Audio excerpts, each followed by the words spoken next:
This is day 3. So previously we talked about hazard identification, where we discussed the work around safety inspection, the GHA, as well as accident investigation. Now all those are ways through which hazards can be identified. You understand? Now once the hazard has been identified, what then to do next? You understand? The next thing for you to do is to try and correct those hazards that you've been able to identify. So today we'll be talking about correcting safety hazards and the different categories of hazard control or strategies of hazard control.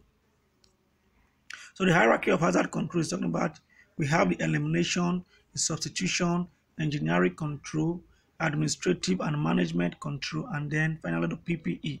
Now we'll start with the elimination. Now the elimination is talking about getting rid of the hazard completely. And so once you identify the hazard, you get rid of it completely. That's what the elimination is talking about. Now, as a safety personnel, this should be the first thing that comes to your mind. Once you're able to identify the hazard, the first thing you should think of is how you can eliminate that hazard. In some cases, it may be difficult in the sense that especially in an existing process. You understand? It is difficult. It may be difficult for you to just eliminate the hazard. But once it is possible for you to eliminate the hazard, that should be what to do. You understand? So the next thing there is substitution.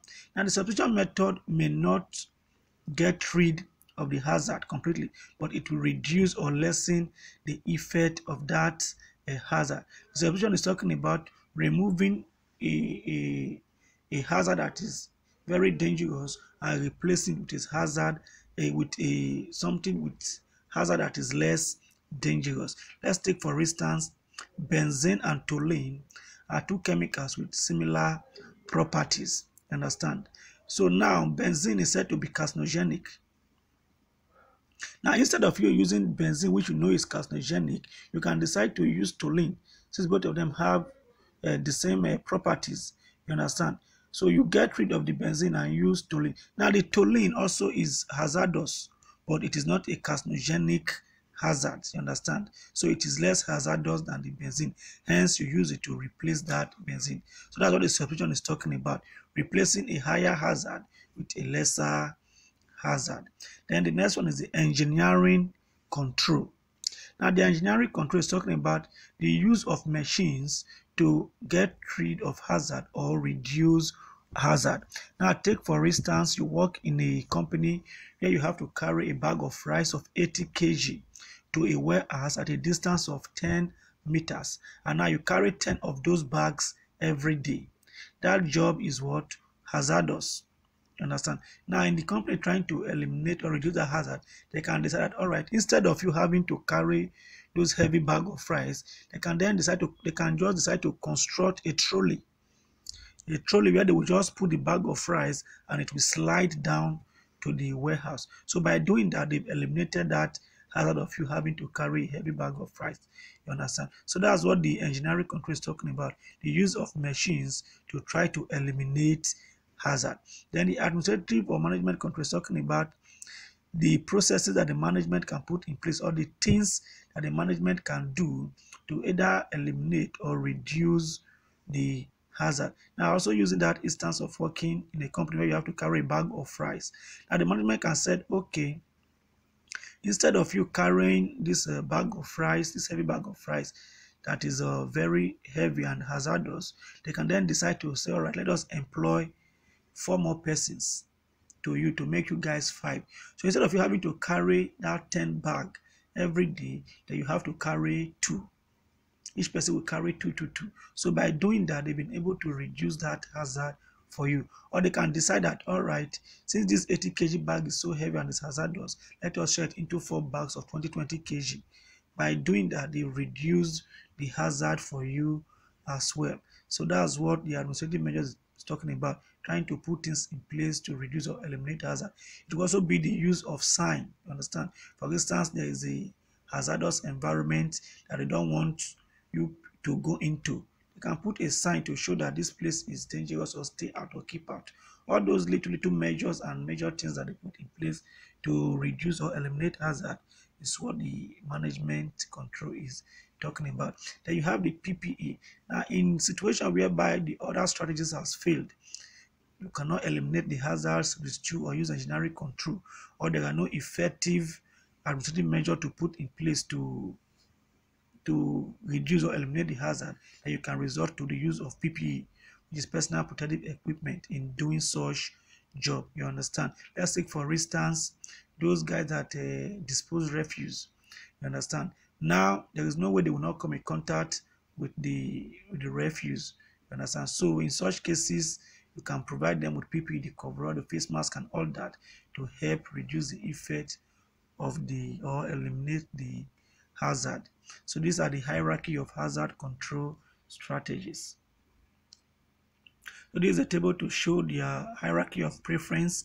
Now they say, like I told you earlier, once you see a hazard as a safety personnel, the first thing you should think of is trying to eliminate that hazard. You understand? So it is the most preferred thing to do. Now the elimination and substitution sometimes go together, in the sense that in substituting a hazard, you're also eliminating what was there. You understand? We are using benzene before, but because it is hazardous, you want to replace it with toluene. Now, in replacing it with toluene, you first of all eliminate the benzene. So that is why the elimination and substitution goes together. You have the engineering control, the use of machines, and the administrative measures, and then the PPE, which is the least preferred. That is to be done when every other thing has failed. It's the least result in the hazard control categories. Understand? Now, also this PPE sometimes goes with administrative measure, in the sense that it is the company or the administration that will also suggest and provide this PPE for the workers. So the next we'll be talking about is risk assessment and management strategies. So then what is a risk assessment? Said risk assessment is a systematic approach to identify hazards, evaluate risk, and incorporate appropriate measures to manage and mitigate the risk in any work process or activities. So basically what this risk assessment is talking about is identifying the hazards, then you evaluate and you bring up measures to mitigate against that hazard. So that's what the risk assessment is all about. And I said 5 steps and processes of risk assessment and management. Now, the first one there is identify the hazards. The first thing for you to do is to do what? Identify the hazards and then find out the risk factors, the risks that are associated with those hazards. Then the next thing is for you to identify who is at risk. Who is at risk of being exposed to that hazard. You understand? Now let's say for instance you kept a sniper, a open sniper on the floor of your house, and you have little children, probably crawling babies in that house.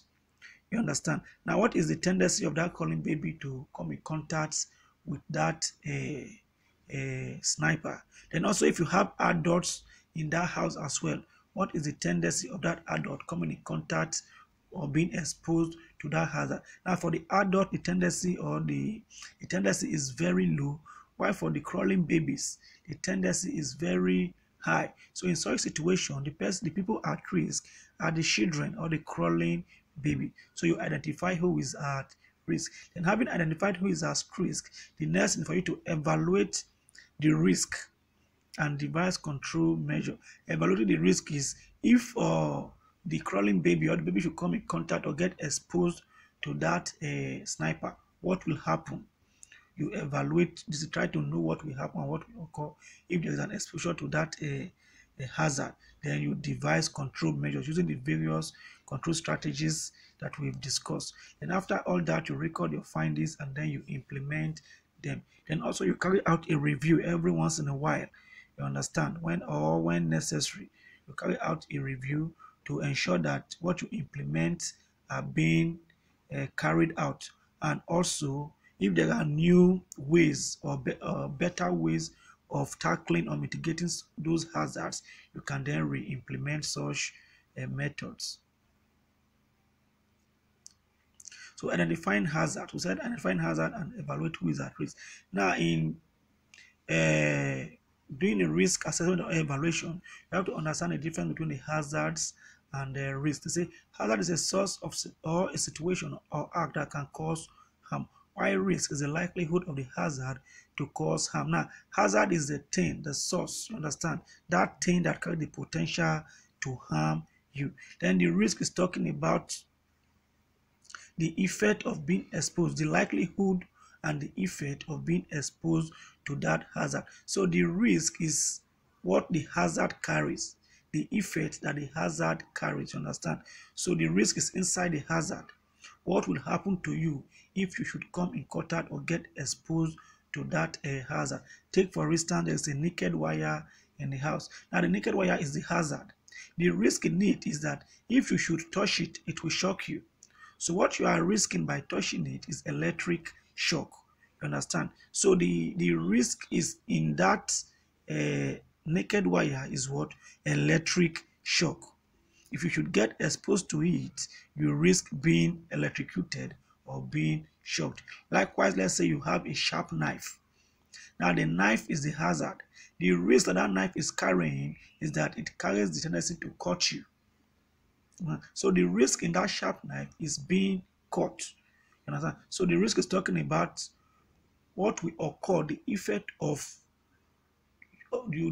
you will get if you should get exposed to the hazard. So the risk is inside the hazard. So that's what the risk, that's the difference between the risk and the hazard. And furthermore, the risk can be defined as the combination of the likelihood of occurrence of a hazardous event or exposures and the severity of injury or illness that may be caused by the event or exposure. So the same thing we talked about, the combination of the likelihood and the of exposure and the severity of the injury or illness. You understand? If you should get exposed, what are the effects? So the likelihood is the tendency for you to get exposed, like the sniper with the babies around. What is the tendency for them to go and come get exposed to it? And then after, if they should get exposed to it, what is the severity of the injury or illness that it may cause? So that's what risk is all about, the likelihood and the severity of being exposed to a hazard. So mathematically, risk can be said to be hazard effect times probability.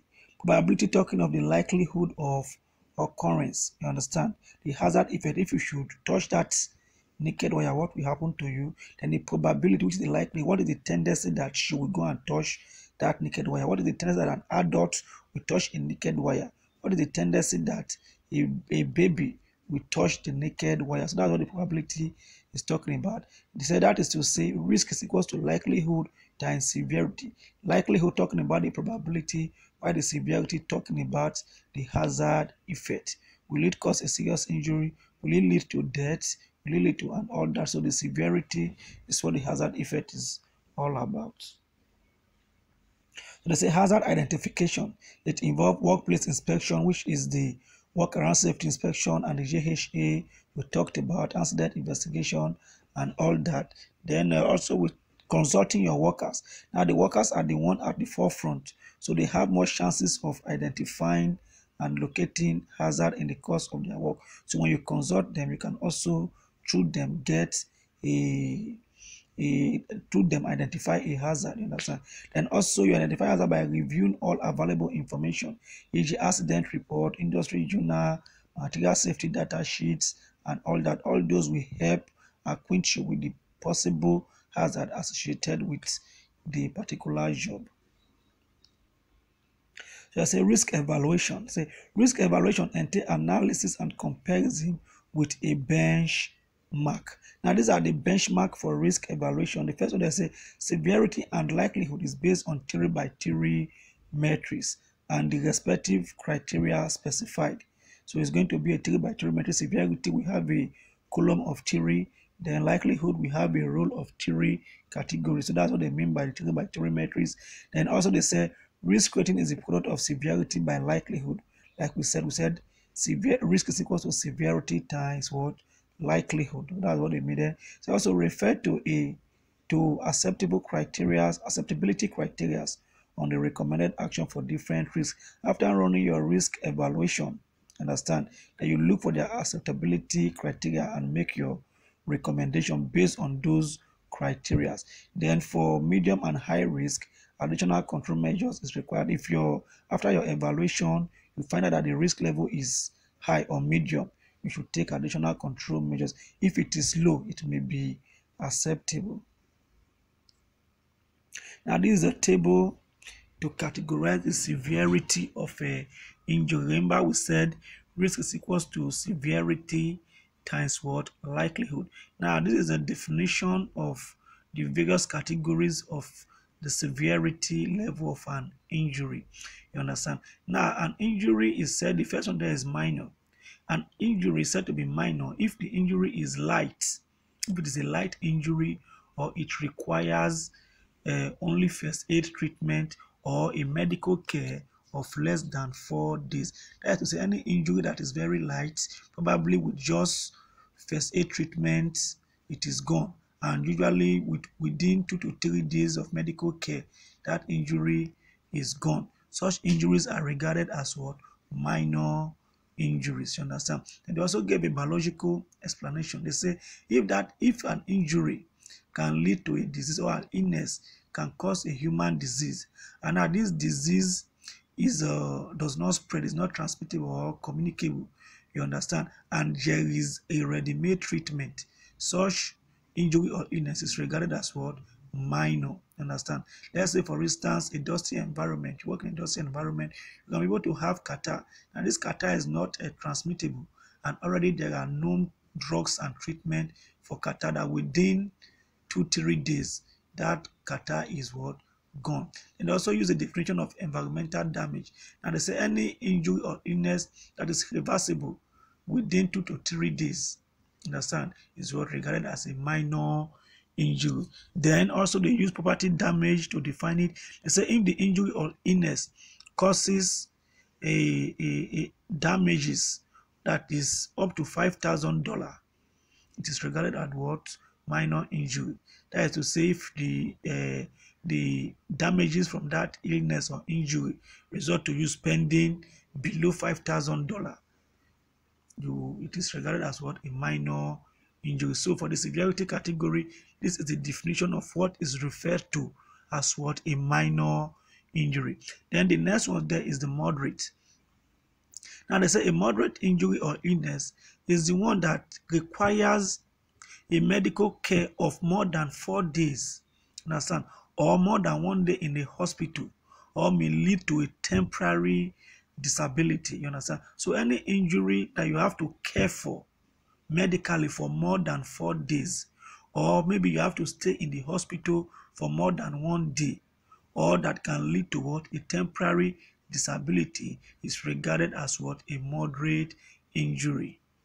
Understand? Then also the biological definition is that if that injury or illness can cause a disease, and this disease is communicable, it can be transmitted within a community or beyond, but it has a ready-made cure and effective treatment in place, such illnesses or injuries regarded as what? Moderate. It can cause a human disease, and this disease can spread, but it has a ready-made cure. Such illness or injury are regarded as what? Moderate injury in the severity category. And also using environmental damage. Now such illnesses or injury are reversible, but it takes time. It may take months or years for such injury to be what? Reversible. Then using the property damage, any injury that or illness that you have to spend 5,000 to about 50,000, such injury is regarded as what? A moderate injury. So in this severity category, these are what you use to define what is a moderate injury. Then the last one there is major. So a major injury is any injury that causes fatality, permanent disability, or life-threatening disease. That is to say, any injury or illness that can cause death, that can cause permanent disability, or that can cause a life-threatening disease. Any of such illnesses or injury are regarded as what? Major injuries. So in this severity category, these are what are regarded as what? Major injury or illnesses. Then using the biological classification is that if this injury or illness can cause a lethal human disease, that is a very serious human disease, and can be transmitted from one individual to another, and now there is no known treatment, no known treatment no known treatment, such injury or illnesses are regarded as major. Now, in environmental damage, such illnesses or injuries are not what? Reversible. So any injury that is not reversible, any illness that is not reversible is what regarded as a major injury or illness. Then in the property damage, said if the cost of that injury or illness is 50,000 and above, it was regarded as a major injury. So these are the definitions for the categories of severity of an injury. We've talked about how you know if an injury is a minor injury, what makes you say it is a moderate injury, as well as a what? A major injury. So the next one we'll be talking about is likelihood. Like I said, remember we said risk is equals to severity times what? Likelihood. So we've defined the different categories of severity into minor, moderate, and what? Major. Now this is the category for likelihood. Now an injury is said to be remote if the injury is an undesired event which may occur but unlikely once in 5 years. Now any injury or illness that occur once in 5 years, that to say they are rare, it rarely happens. But if at all it happens, it's maybe once in 5 years. Any of such injury falls into this category of likelihood remote as remote injury or illness. Then the next one there is possibility, or possible rather, say an undesired event which is probable once in a year. You understand? It's an injury that can occur, but if at all it occurs once, at least it occurs once in a year. So any injury that occurred maybe once in a year, at least once in a year, is what regarded as possible in this likelihood category.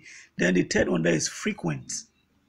Now the frequent is that an undesired event will probably occur in most circumstances once or more in a month. It happens frequently. It can happen 2, 3 times, 4, 5 times in a month. Such injury or illness are regarded in this likelihood category as frequent. Now remember we said it is what? 3 by 3 matrix. So you just saw that the severity is categorized into 3, while the likelihood is also categorized into 3. That's what the 3 by 3 matrix is talking about. Now the next thing here is the acceptability criteria, or acceptability of a risk. You understand? Now in doing this, you have what they call the risk and the risk level. And this is talking about how do you tell if an injury falls within is a low risk. How do you know if the injury is a medium risk, and how do you know this injury or illness is of a high risk? You understand? So that's what this table is talking about: the acceptability of maybe the severity of that injury. Now, in doing this, you're going to have a risk score. Now, this risk score, you set out it can be anything. Now, here we use a 1 to 4 as our risk score level. Now we define it that any injury that falls within the category of less than 3 is regarded as what? Low risk. That is to say, after you have done your risk analysis and evaluation, and it falls within this range of 1 to 3, or that is, it falls within less than 3. Any injury that falls in less than 3 is regarded as what? A low risk injury or illness. You understand? Then if it should fall, between 3 and 4, after running your risk evaluation, it falls within 3 and 4. Understand? It is what regarded as a medium risk. Then if it is greater than 4, any injury that falls greater than 4, 4 and above, is regarded as what? A high risk injury. You understand? So this is how you determine the risk level of the risk level of an injury. With this, if the injury after your evaluation it falls below 3, it falls below 3, you will say that injury is of low risk. According to the acceptability risk, it is if it is a low risk, it is what? Acceptable. Then if the after your evaluation your it falls within 3 and 4, it's regarded as what? Medium risk.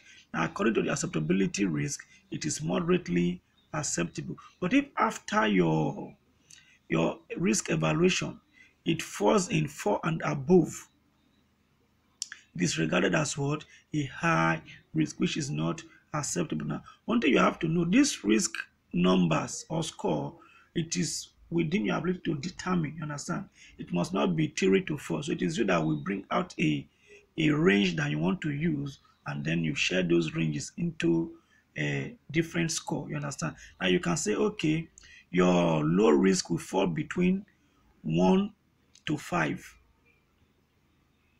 Below that is to say below 5, fall between 1 to 5. So when you do your risk evaluation, if it falls between 1 to 4, you know that it is what?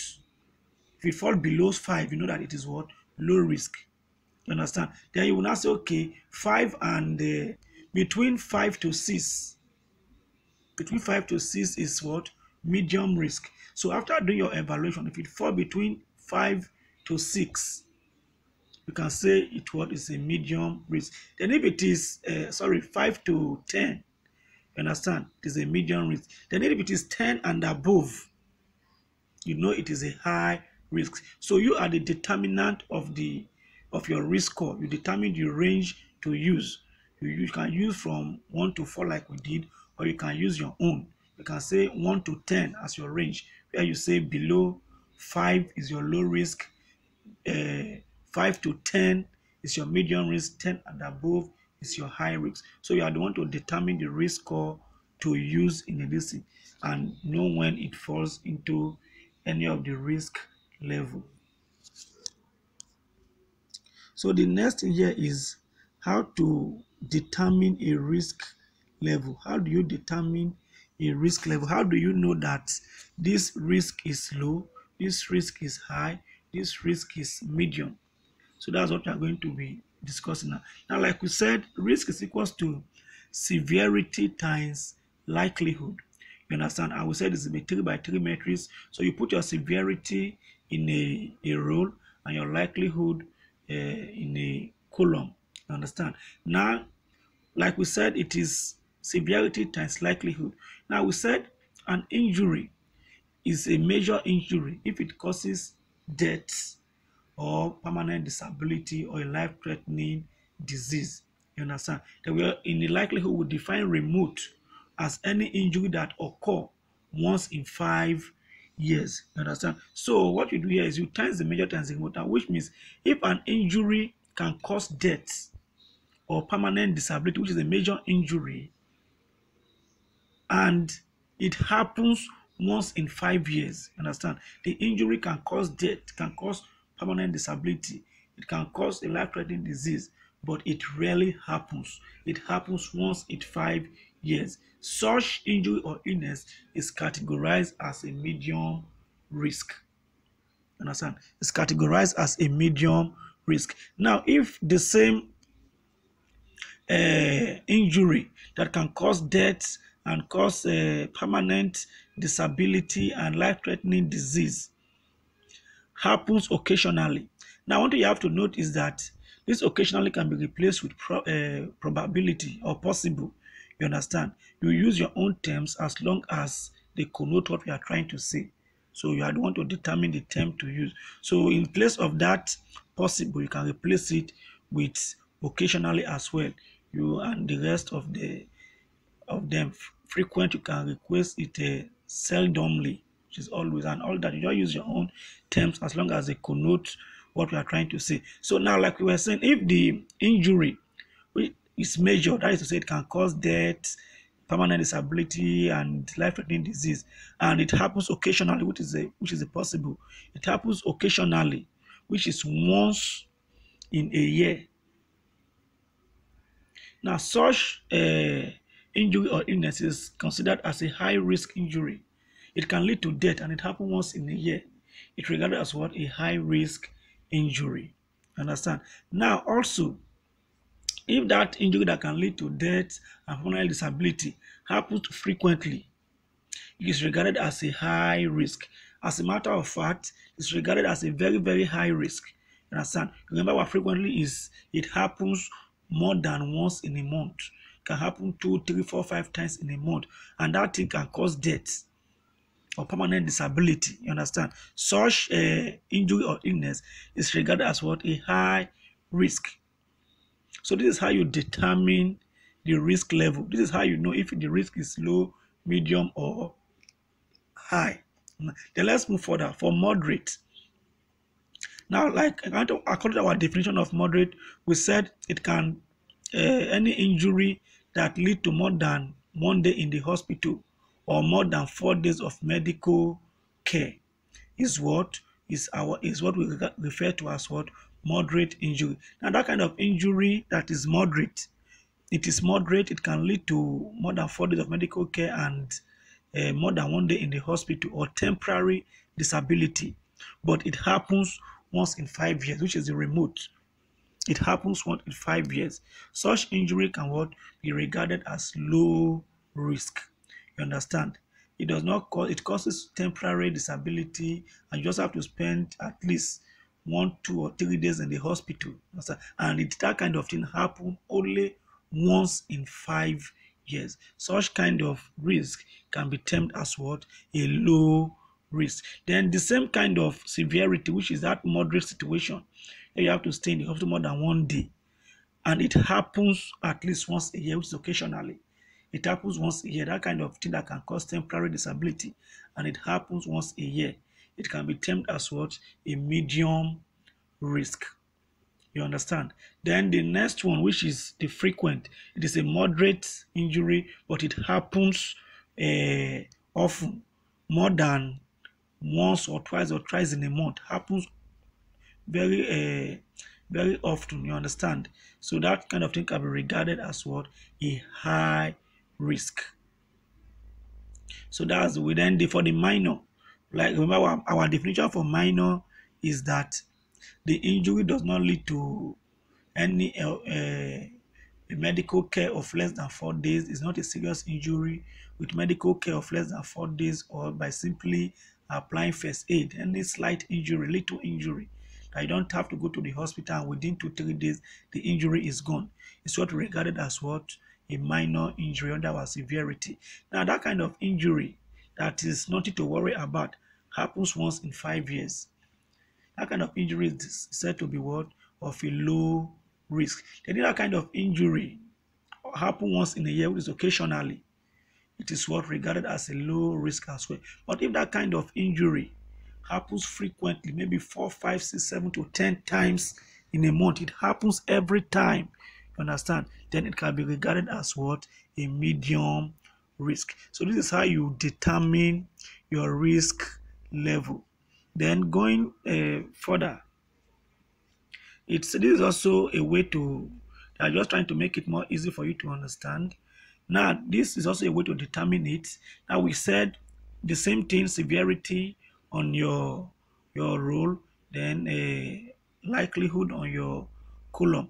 Now, remember that in our risk score, we said if the injury fall below 3, that it is less than 3, fall below 3, it is regarded as what? A low risk. Then if it fall between 3 and 4, it is regarded as what? A medium risk. Then if it is 4 and above, it is regarded as a what?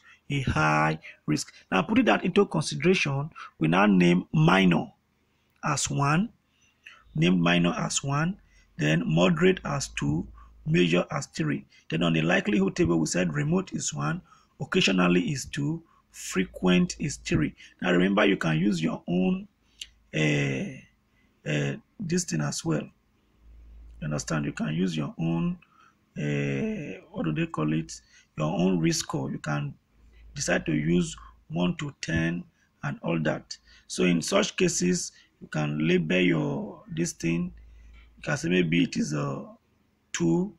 You label your moderate 5 and so on. So you can use your own this and so on. So but according to our table, we used 1. You said below 3 is what is low risk, 3 and 4 is moderate, while 4 and above is high risk. Now here in remote, we said remote is 1, occasional 2, frequency 3. Now what you do here, like remember we said severity times likelihood is what gives us the risk level. So in this case, you just say if the injury is minor, which is nothing to worry about according to our definition, the injury is minor, and then it happens once in 5 years according to the remote definition. It's simply here in a minor is 1, remote is 1. So you say 1 times 1 gives you what? 1. And according to our risk level, we say if it falls below 3, it is what? It is a low risk. So it fell into 1, which means it is what? A low risk. Now also if you say a minor injury times occasional, we said occasional is 2, minor is 1. 1 times 2 will give you 2. 2 also fall below 3, which means it is a low risk. You understand? Now we said minor, which is 1, times frequent, which is 3. Now 1 times 3 will give you 3. According to that, our risk score, we said 3 and 4 is what? A medium risk. So in this case, 3 is what? A medium risk. So 1 times 3, which is minor times frequent, gives us what? A medium risk. Now for the moderate, we said moderate is 2. Now 2 times 1 gives us 2. And our table will say less than 3, which means 2 is less than 3, which means it is what? A low risk. You use moderate to times occasional, which is 2, becomes 2 times 2. 2 times 2 will give us what? 4. Now according to our table, we said 3 and 4 is what? Moderate risk. So it falls in what? Moderate risk. Now moderate times frequent, which is 2 times 3. 2 times 3 gives us 6. Now 6 is above 4. According to our table, we said 4 and above is what? High risk. So it falls what? In high risk. And if you go to measure, we said measure is 3 and remote is 1. If you use 3 to times 1, it gives you 3, which means it is what? And in our risk score, we say 3 and 4 is moderate, which means measure times remote give us what? A moderate risk. Then measure times occasional, which is 3 times 2 gives us 6. And according to our risk score table, we said 4 and above is what? A high risk. That means measure times occasional gives us what? A high risk. Then you go to measure and frequent, which is 3 times 3 giving us 9. And according to our table, we said 4 and above is high risk, and this is 9, which means measure and frequent gives us what? A very high risk. So that's how you determine your risk level. I hope it is well understood. Then how to control risk. Understand? Now, having done your evaluation, your risk evaluation, and you've been able to determine the risk level, the next thing for you to do is to try to do what? Put out measures to control the risk. According to our acceptability standard, we said if the risk is low, it is acceptable. You can do with it. But if it is medium and high, you have to put up control measures. So control measures are the things we've talked about. You either bring forth you try to see if the risk can be eliminated. If not, if it can be substituted. If not, if there is an engineering control method to be used, and if the engineering method is affordable, then if not, you check the administrative measures that you can put in place. If there are none, then you try to use your PPE, So that just say how to control risk using the hierarchy of control to eliminate, which is what we talked about then. Use the concept of as low as reasonable possible, which is ALAP. You understand? ALAP. You understand? So you try to reduce, once you identify the hazard, if you cannot eliminate it, you try to reduce it to as low as possible using the various methods. Then, like we said, you record your findings. Once you have been able to evaluate the risk and put up measures, you record all your findings, and then the next thing you do is to implement them. You implement all your findings and control measures that you put in place. Then, like we said, you review. You can decide to review every once a year or every 3 years, depending. You review so that to ensure that what you what you implemented is being followed, and also to see if maybe something, a better way of tackling that hazard comes up, then you do what, you re-implement them as well.